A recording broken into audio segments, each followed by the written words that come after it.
How do you find happiness as a man? How to make sure that when you look back in a year, 10 years, 50 years, that you're proud of what you accomplished? If you look at any man that you admire, you very quickly realize that these were all men that did hard things. They overcame obstacles. They suffered through things, and then they came out as victors at the end. They faced the obstacle head on. What unites every person that you admire, everyone that we remember, what unites all of them, is that they faced an obstacle. They went into battle. They wrestled with something. And we know, because we admire that, that's a quality that we all wish we had. To face adversity head on. Fight through the fear and whatever is holding us back. The key to living a happy and fulfilled, rich life, rich in all aspects of being. The key is to do hard things. Embrace the struggle. A long time ago, President Kennedy did a speech, and it was about going to the moon. And in the speech he said, "We do these things not because they are easy. We do them because they are hard." Which is the whole idea behind your existence as a man, to challenge yourself, to grow, to take on bigger and bigger challenges. And how different is that, really, from the average person's life? Average person has a 9 to 5, comes home, has a beer, maybe smokes weed, plays video games, maybe goes on a webcam site or checks out his OnlyFans girlfriend, and goes to sleep, does it all over again the next day. Till the weekend rolls around, because when it's Friday, it's, oh, thank God it's Friday. Now I'm free for 2 days. And that's life. And it's a very depressing reality. If you're the apex predator, you're at the top of the food chain. You were made to overcome obstacles, to conquer, to go out there and make something of yourself. And then fast forward a few years, and you're stuck in this never-ending loop. This dreary existence. Thoreau said, most men lead lives of quiet desperation. That's the most depressing shit you can imagine. And if you're in that situation right now, or you're on the path to that situation, that shouldn't in itself depress you. What's really bad, and what should be depressing, is if you're in that situation and you're not doing everything you need to do to get out of it, to snap out of it. I do understand that the struggle and the constant rejection, the whole stress of learning something new, picking up something new, some new skill, that's not the easiest thing to go through. But that's the whole idea. I think every religion across the earth has some form of what the Buddha said, well, life is suffering. It is. And that's fine. That's awesome. You should embrace that. You shouldn't shy away from it. The whole reason that we have an epidemic of weak people everywhere is that people shy away from suffering and pain and tenacity and obstacles and confrontation. Instead of moving towards it, once more into the fray. Instead of that, it's run away, like the guys from the Monty Python movie, The Holy Grail. Run away! And you lose yourself in booze and weed and video games and looking at wobbling butts and boobies online. And it's really lame. That's not what you're made for. You're much more than that. You're a man. And I know how hard it is when people tell you, you're never going to make it. This isn't for you. It's all a scam. You shouldn't even try. Give up. Even worse, when it's going on in your own mind. Right? You're trying to learn something new. You're trying to make something of yourself. You're trying a new endeavor. And then in the back of your mind, there's this voice that keeps going on saying, yeah, you failed before. And maybe this is all BS. Maybe why even try? Maybe you should just settle. Why even bother to get rich? I mean, you can live life just fine. The voice is always going on. And it's the same for each of us.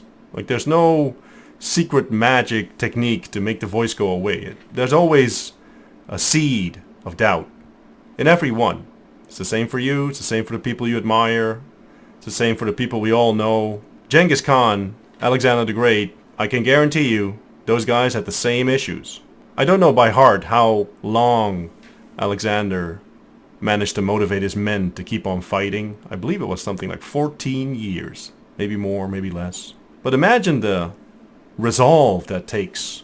Imagine the doubt and the inner dialogue that must be going on. Having men conquer the earth, getting up every single day for years on end, moving ever forward, more, more.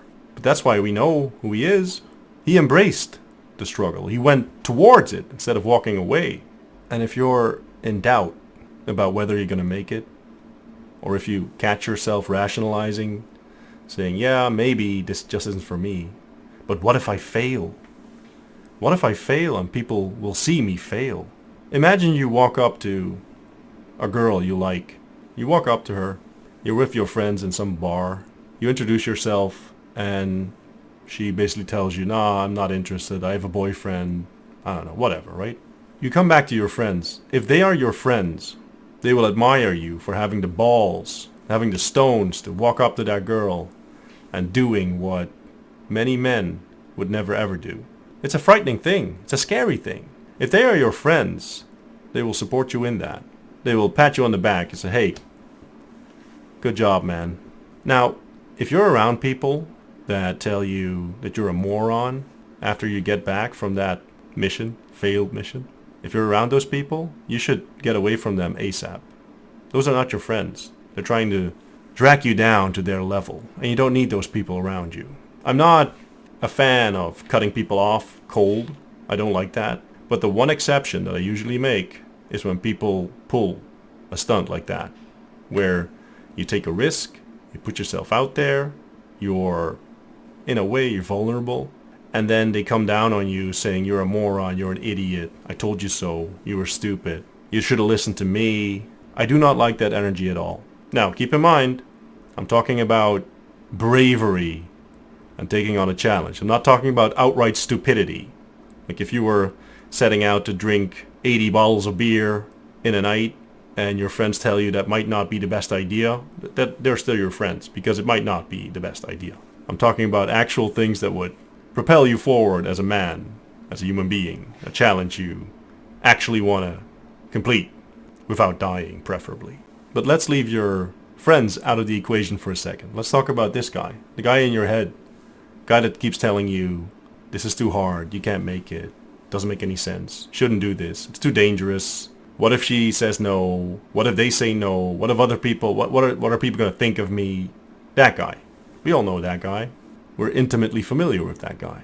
And if the challenge presents itself, if you're put in a situation and you face the obstacle and you shy away, you back away, you walk away, you don't face it head on, then that guy wins. And the more that guy wins, the stronger he becomes. You can see him all around you, represented in people. Walk around in a supermarket, in a busy street. Go to a party, look at the people there. And you'll see that most people allowed that guy to win. The voice in their head that told them they were small, couldn't do anything, weren't smart enough, weren't good enough, weren't capable enough, that voice, he grew to Hulk proportions. He's so powerful now that the other guy, the one that should motivate you to take on obstacles, to be a man and go for it, be fired up, be all you can be, get every ounce of life and potential. That guy, he's almost non-existent. For some people, he just died outright, buried. And the Hulk-like figure that says you can't do anything, he's dancing on his grave every day. It's a dreary existence. You don't want to do that. Now, the nice thing about it is that at any moment in time, at any moment in your life, you can decide to turn this around. You can decide to ignore the dude in your head that says you can't do anything, you're weak, you're stupid, you're slow, you're never going to make it.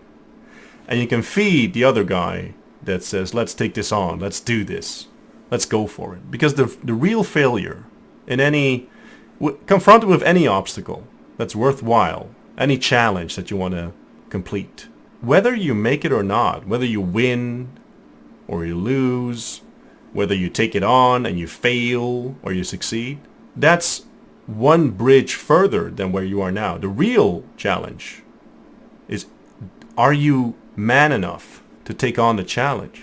Because most people fail before they even start. Let's say I want to take up a new skill, and then the voice in my head that says I'm dumb and I can't do it convinces me not to do it. Then I've lost. But let's say I decide to take on a new skill. I pour my heart and soul into it. I go for it, and in the end, it turns out it doesn't work out. Or I fail, or I lose. What will happen is that most people will admire you for having the guts to go for it. You'll learn valuable lessons while you're doing it. You'll feed the voice in your mind that tells you that you're someone that takes on obstacles. You don't shy away from a challenge. You become a bigger man just by taking it on. Regardless of you winning or losing, that doesn't matter. You've already won because you've grown as a human being. And it's the only way that you're going to do that.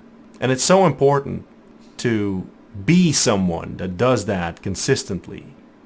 And I'm not telling you anything new. I think deep down we all understand this. I'm a man. I don't know how it is for a woman, but I do know for me as a man, I usually know what the right path is. There's a movie with Al Pacino. It's called Scent of a Woman. It's a great movie. You should see it. And he says something like, in my life, I always knew what the right path was. Without exception, I knew, but I never took it. Let me not do more of the speech because I won't do it justice. Pacino is a very gifted actor. But it's a great speech to watch, and it touches on something that is a very common experience, I think, for almost everyone, where you know what you should do. You're very clear on it, but you're also struggling against yourself. We have met the enemy, and the enemy is us, right? The key to a more fulfilled life, more happiness, more peace of mind, less stress, less anxiety, all of those things, it's all on the other end of pain and struggle and suffering and embracing the obstacle, going through it. It's there. It's yours for the taking. The door is open. Don't even have to open the door. Just walk through it. That's the key to overcoming all of those nagging feelings in the back of your mind. Becoming someone that takes on the obstacle. And yes, you'll be afraid. And yes, it'll be scary. And yes, it's going to hurt. And yes, you're going to suffer. But it's all worth it in the end.